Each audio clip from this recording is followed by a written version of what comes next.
The thing I'm most proud of is that we supply something people need. When it comes down to it, food is so core to people.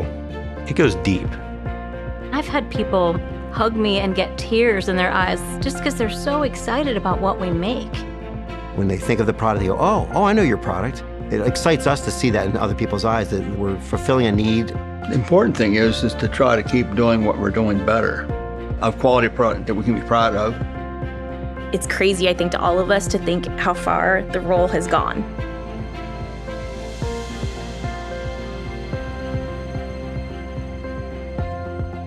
Only in America can something like this happen, where you can start in your backyard and actually grow something into something that provides a nice income for hundreds and now even thousands of people.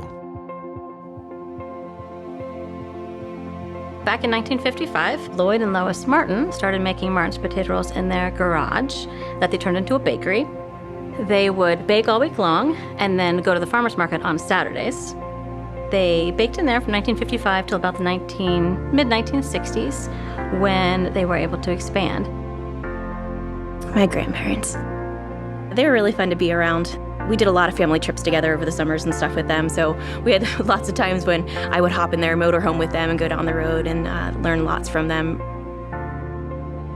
Grandma was very hardworking. Grandpa was always there working in the background as well. They instilled that in us. The problem was, families were all growing, and so was Dad's.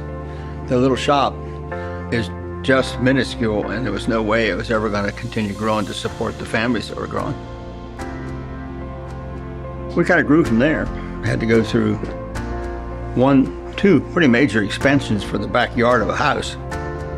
And then he got excited over having a bakery restaurant.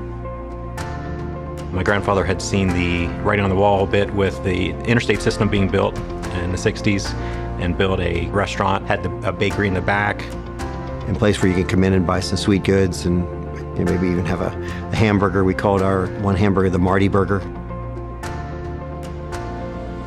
My dad decided to start selling to grocery stores. Started with some local grocery stores here. We just found some good wholesalers to work with. They believed in the product. They knew the people in the stores. So they were stripping it around central PA and up and down the East Coast a little bit and gained a lot of experience. Maintaining a legacy and maintaining what it was like as a small business as you grow is very difficult. The challenges of any business as you're starting out is the wisdom of knowing what's working and what's not working. Dad figured out which ones we were making a profit on and decided that, hey, we're going to focus on these, a very narrow, 9 items, bread and rolls. It became difficult to run both the restaurant and trying to kind of start mass producing the bread and rolls. So we said the bread and rolls is what makes us special, really focused on that. As the business started to grow, we realized that we needed an expansion. We were outstripping our capacity at the other facility on Lincoln Way. And so we knew we had to go remote somewhere. We bought the first 7 acres, phase 1 off of Garber Road. It was our first automated line. In order to keep up with demand, we've had to continually put additional lines in of production. That's when 6 came in, phase 7, phase 8.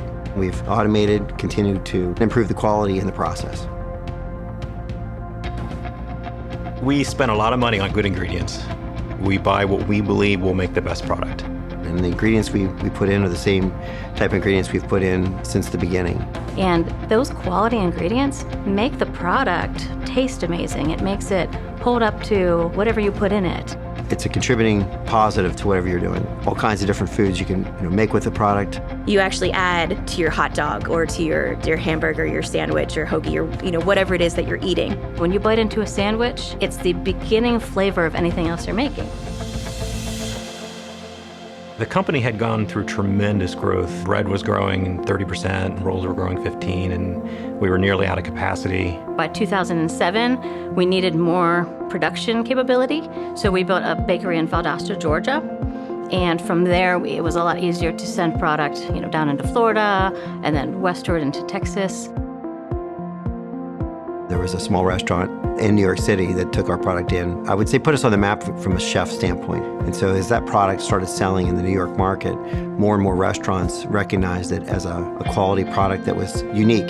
So that has really launched us, frankly, into new markets. And we're in over 50 countries now around the world. We've really been able to expand a lot since Grandma and Grandpa started in their little garage. It's really great to see the response of people, buyers, chefs. They hug me. They're like, oh my goodness, I love your rolls. It brings back memories of family get-togethers and backyard barbecue, just all kinds of things that people get together and have fun together. They use our product, and so when they see it, I think it brings back a warm memory. If you treat the customer like you care about them, they have a better experience. We try to treat people like we would want to be treated. We work very hard that if somebody has a problem, our sales staff is great about following up. Caring about those customers, and we do our best making sure that they have what they need. Grandpa often said, you spend most of your time at work or sleeping. So you better figure out a way how to enjoy your work, or you're going to have a miserable life. Working hard, treating people, fairly and as family, and caring about them. How we treat our coworkers, as well as how our company works with other partners, the grocery stores, the distributors. We want to be known as a company that you want to work with. Family's who we are. Your last name doesn't have to be Martin to be part of the Martins team. Fortunately, we've been very, very blessed with good people. Being fair to your employees and your business partners and being people of integrity. We want to be seen as people who do what's right, even when no one's looking.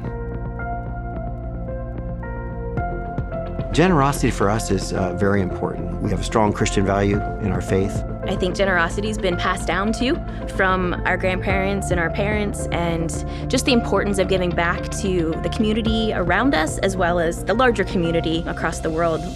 We give between 10 and 20% of our income to charities, to nonprofit organizations, homeless shelters, food banks. So that's very important to us, that our success is other people's success. That started back with my grandparents, and my dad's been a big giver, very generous. It'd be hard to ever match their generosity, but we'll do our best. We've always believed that this is God's company. We're just here to fulfill our gifts and talents that He's given us. You have to have a reason to get up in the morning. We like what we do. We love helping people. In the end, it's nice to see how many people are affected by what we do. Knowing the type of people who work here and just the opportunities that await in other countries and even here in this country, that we still have so many people from around the world writing in all the time saying, hey, how can we get your rolls? It gives me a lot of optimism for the future of the company. I think our future is very bright. There's lots of opportunities to continue sharing this product to people who have not experienced it yet. Our intention is to continue to grow like a family would, taking care of each other. The important thing is that we learn, and we learn what it takes to keep the product as perfect as possible until it gets to the person's sandwich he's making. And the bun made the difference. It's all about the bun.